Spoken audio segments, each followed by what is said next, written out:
Prussia sided with England, Russia and Austria with France.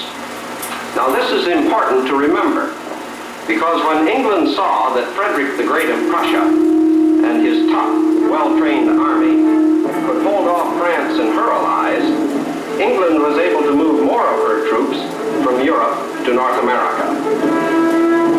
Now at this time, a very remarkable man by the name of William Pitt became England's Secretary of State in charge of war. "I am sure I can save this country," Pitt said modestly, and immediately reshuffled the Army High Command. He selected 2 combat colonels, Jeffrey Amherst and James Wolfe, and sent them off to win North America for England. Their first objective was Louisburg, lying off the coast of Nova Scotia and guarding the entrance to the St. Lawrence River. Louisburg was the strongest French fortress in North America. Amherst and Wolfe pounded away at Louisburg for 7 weeks, and on July 26, 1758, the French surrendered. Now the English fleet was able to blockade the St. Lawrence and prevent French ships from bringing in supplies and reinforcements. The English were on the offensive at last. They took Fort Frontenac on Lake Ontario. Jeffrey Amherst marched into Fort Ticonderoga, and the French were on the ropes, staggering. So now, Pitt thought, hit the French where it would hurt the most, and without batting an eye, decided to take Quebec, the very heart of New France. And the man for the job? James Wolfe. Only 32, a frail, sickly, irritable redhead. And yet, as a leader of men, Wolfe had few equals. This is James Wolfe, who came to Quebec in 1759. A fighter, a leader, a master at amphibious warfare.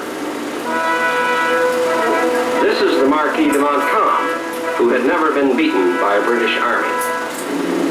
From the river, Wolfe's fleet bombarded Quebec all summer long, with little let up. Wolfe landed over 4,000 British troops on the French side of the St. Lawrence.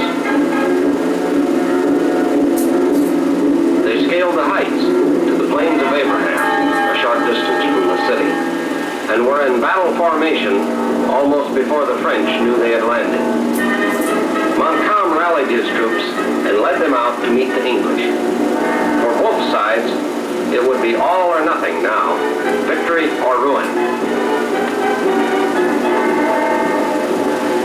The English waited until the French approached within 40 paces of their lines, and then, with one deafening crash, the most perfect volley ever fired on a battlefield burst forth as from a single monstrous weapon.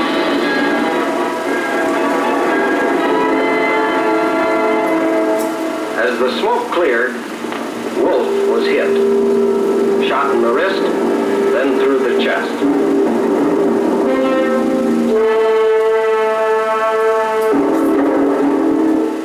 In the French camp, Montcalm was also dying of wounds.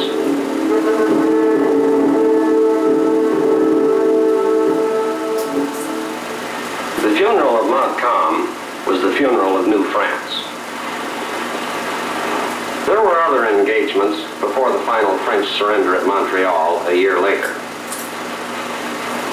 But at Quebec, British discipline and British muskets had already decided the fate and future of North America. The old reliable Brown Bess. By the Treaty of Peace in 1763, France was forced to give up forever all her important possessions in the New World. I can't help wondering, however, what it would be like in America today if France had won the war instead of England. Would the signs and sounds of all our cities be French, as they still are in Quebec and Montreal? Would I be speaking French to you now? Qu'est-ce que vous pensez? What do you you think?